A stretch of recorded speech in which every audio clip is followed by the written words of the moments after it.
દરેક ઘરોમાં અલગ અલગ રીતે ચા બનતી જ હોય છે, પરંતુ આપણને હર વખતે કન્સિસ્ટન્ટ રિઝલ્ટ નથી મળતું. તો આ માટેના હું તમને ટોપ 4 પોઈન્ટ આગળ રેસીપી દરમિયાન તમારી સાથે શેર કરીશ.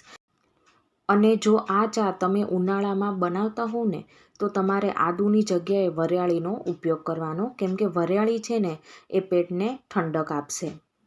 આ ચા છે ને એ તમે મોન્સૂન અથવા તો વિન્ટરમાં પણ બનાવીને પી શકો છો.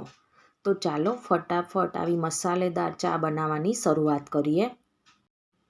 મસાલા ચા બનાવવા માટે ફ્લેવર છે એ બહુ જ ઇમ્પોર્ટન્ટ છે. તો અહીંયા મેં 3 કપ ચા બનાવવા માટે 2 ઇલાયચી લીધી છે, જેને આપણે અધકચરી આ રીતના વાટી લેવાની છે.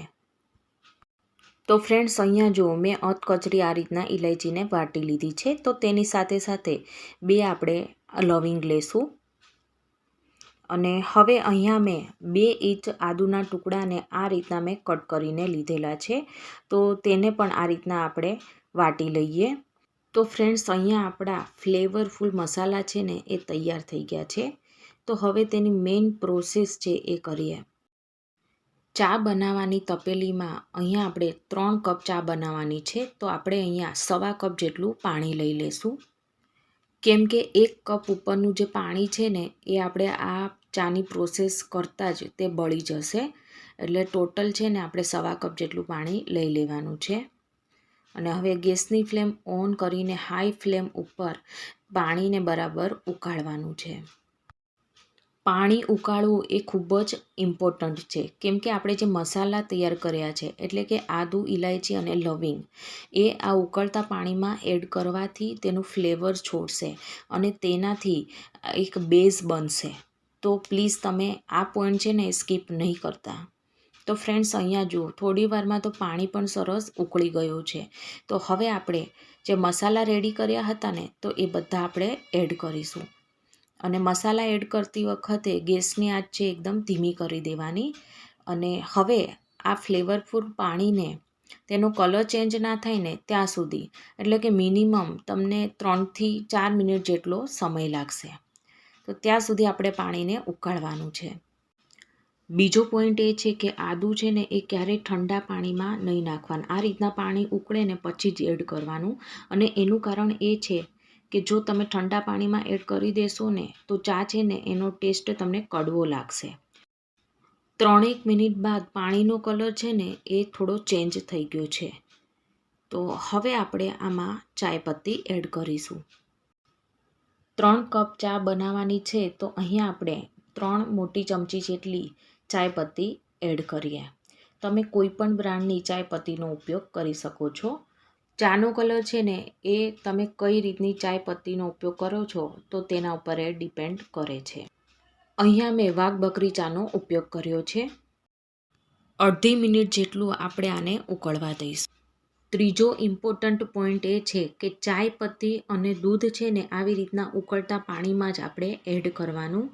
કેમ કે જો તમે ઠંડા પાણીમાં એડ કરી દેશો ને તો પણ ચાનો ટેસ્ટ છે ને એ તમને કડવો લાગશે. ચા સરસ સેટલ થઈ ગઈ છે. તો હવે આપણે આમાં 3 ચમચી જેટલી ખાંડ એડ કરીશું. અહીંયા મારો ચોથો મોસ્ટ ઇમ્પોર્ટન્ટ પોઈન્ટ એ છે કે જો તમે ખાંડ છે ને એ દૂધ સાથે એડ કરશો ને તો દૂધને પતલું કરી દેશે.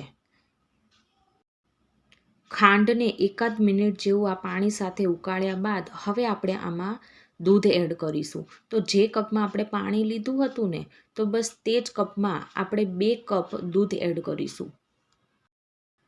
હવે સ્લો ટુ મીડિયમ ગેસ ઉપર જ આપણે ચાને 2 થી 3 મિનિટ જેવું ઉકાળીશું. એટલે ચાનો જે પ્રોપર કલર છે ને એ આવી જશે અને બધા ફ્લેવર છે ને એ પણ ચામાં સરસ બેસી જશે. તો આ રીતે આપણે ચાને સારી રીતે ઉકાળી લઈએ. 2 થી 3 મિનિટ બાદ ફ્રેન્ડ્સ, અહીંયા જુઓ, ચાનો કલર છે ને એકદમ સરસ આવી ગયો છે અને આખા ઘરમાં તેની સુગંધ છે ને એ સરસ આવી રહી છે. તો હવે આપણે તેને કપમાં લઈ લઈશું. તો આ રીતે આપણે ગવણી વડે ચાને ગાળી લઈશું. તો ફ્રેન્ડ્સ, ચામાં એક વસ્તુ મોસ્ટ ઇમ્પોર્ટન્ટ હોય છે અને એ છે કે ચાની અરોમા, એટલે કે તેની સુગંધ. ચાનો કપ નાક પાસે આવે અને ચાની સુગંધ એકદમ ફ્લેવરફુલ આવતી હોય ને તો ચા પીવાની ઈચ્છા છે ને એ ઓર વધી જાય અને મજા પડી જાય. તો એકદમ સ્ફૂર્તિ આવી જાય અને આપણને તરોતાજા કરી દે તેવી મસાલેદાર ચા છે ને એ બનીને તૈયાર થઈ ગઈ છે. તો તમે ક્યારે બનાવો છો આવી ફ્લેવરફુલ ચા એ મને કમેન્ટ સેક્શનમાં જરૂરથી કહેજો. અને જો મારી આજની રેસીપી તમને ગમી હોય ને તો મારી ચેનલને સબસ્ક્રાઈબ, લાઈક અને શેર કરવાનું ના ભૂલતા. તો આપણે ફરીવાર મળીશું એક નવી જ વાનગી સાથે. Thank you for watching.